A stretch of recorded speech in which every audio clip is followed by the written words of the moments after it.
Thank you, Chair. I'll start with questions to Mr. Parton.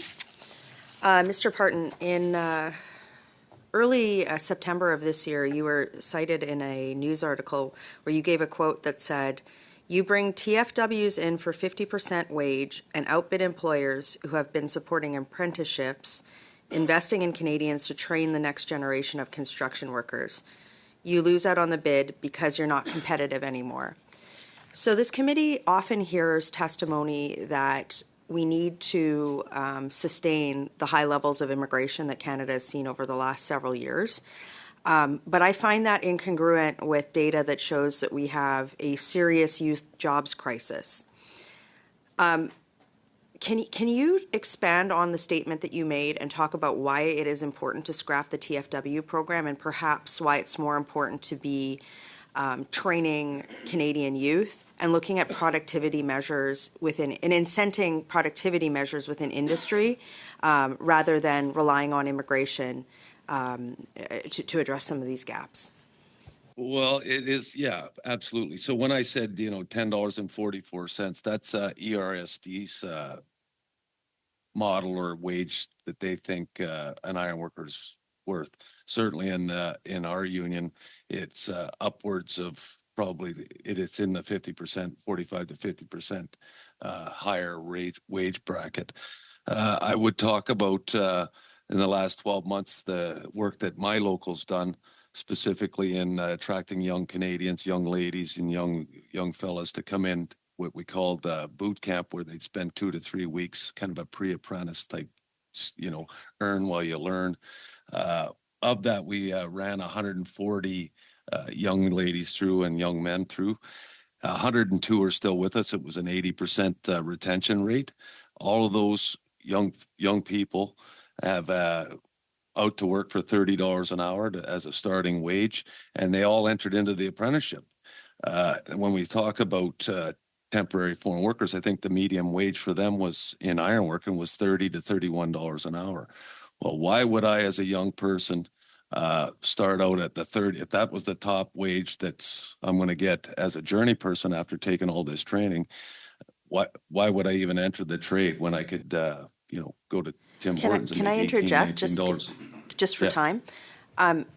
So there's a canard, or there's a bit of a fallacy, I think, that, or there's this perception that high levels of temporary foreign workers, whether they come in through the traditional TFW stream or in unsustainable levels through student permits, that they don't take first job opportunities from Canadian youth.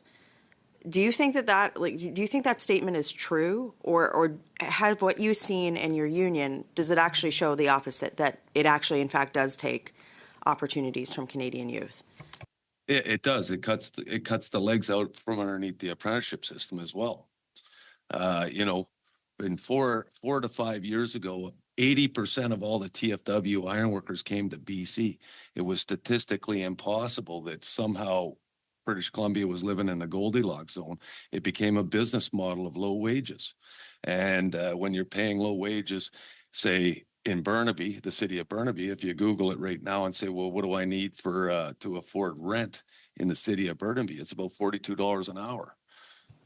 So not only were we undercutting wages for everyday work Canadians, we were also doing a disservice to the TFWs as well. So just to be clear, you would advise the committee to recommend to the government to scrap the TFW program and reduce other forms of temporary work permits in lieu of perhaps focusing more on apprenticeship training and securing opportunities for Canadian youth. Is that correct? Yeah, again, I'd go back to my recommendations. Thank you. Thank you, Madam Chair. Mr. Parton, I'm interested in discussing with you as you know, Canada lags behind in productivity quite substantially in the G7. And that results as a result of lack of capital investment. And you made some earlier comments about temporary foreign workers and the wages that are much lower than what normally would be the case. Have you noticed an impact in in productivity since the changes in the immigration and temporary foreign workers? And what would you recommend to the government going forward for improvements for capital investment related to related to trades and the changes in immigration? Well, that's a mouthful. Yeah, I have seen. Sorry.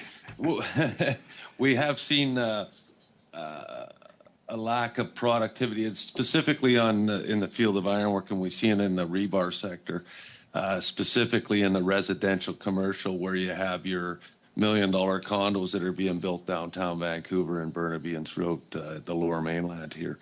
But I would say of that, when the TFW or the temporary foreign worker reaches their permanent resident status or are lucky enough to be on an IEC visa, I've had 665 walk through my door from October 24th to October 25th, and we take them out, we assess them, and this was supposed to be the skilled worker shortage that we heard. When we assess them, they can't even put the rebar belt together. So they've been used as, pardon my, I hope I don't offend anybody, but as pack mules, and it's not right. We've done a disservice to the TFW.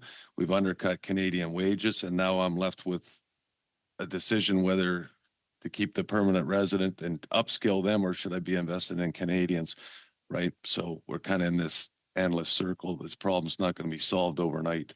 Thank you, Mr. Parton, and thank you, Mr. Davies. I'm going to begin with Mr. Parton of the Iron Workers Local 97 for 5 minutes, please.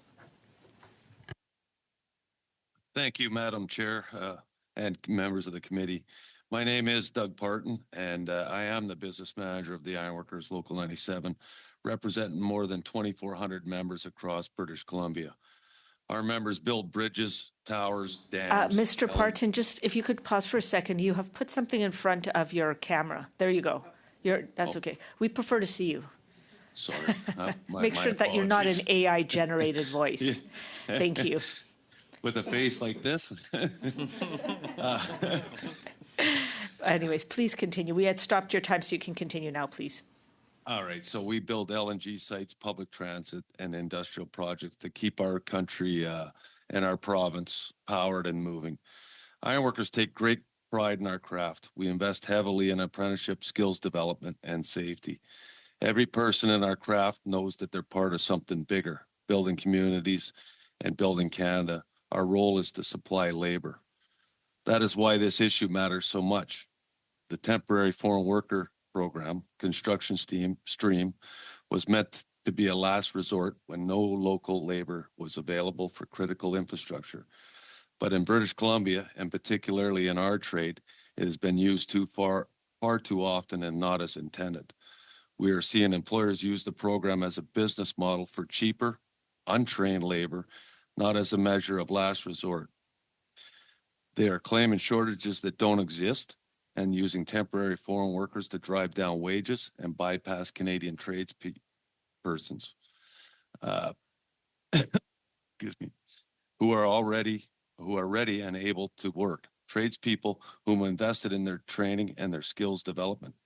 In fact, the Federal Job Bank wage data lists rates as much as $10.44 below the hourly wage actually paid in our industry. The flawed data leads to bad actors claim a shortage, import cheaper labor, and avoid paying fair collective agreement and PLA negotiated wages.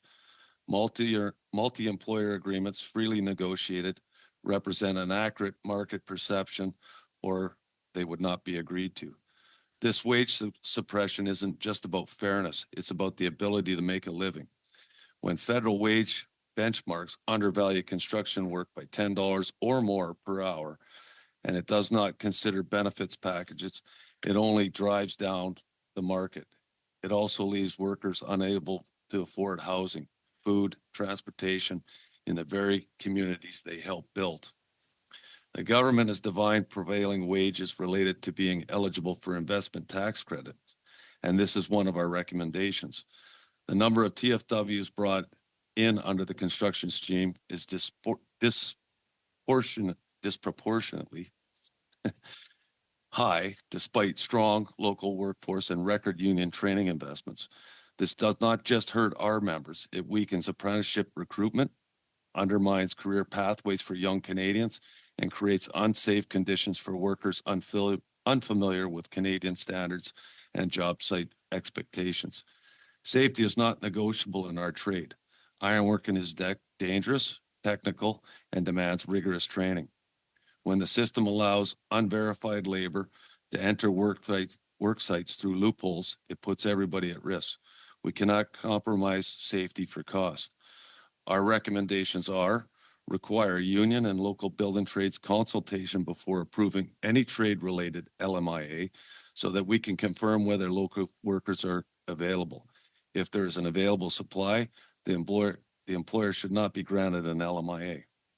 Number two, replace the job bank standards with accurate collective bargain prevailing wages that reflect livable wages and real cost living in provinces like BC. Restrict TFW access to employers who invest in training of Canadians and have a clear apprenticeship plan to transition back to a domestic workforce. 1 minute. Finally, pause any approvals while a review of the new framework is in place. We support immigration done right. We respect every worker who contributes to building this country, but we must ensure the system reflects Canadian values and fairness and opportunity for all. Our message is simple: invest in Canadian workers first, give us the tools and training capacity, and we will meet Canada's labor's needs right away with safe, skilled, homegrown workforce that strengthens our economy and provides meaningful career in the trades. Thank you. Thank you so much, Mr. Parton.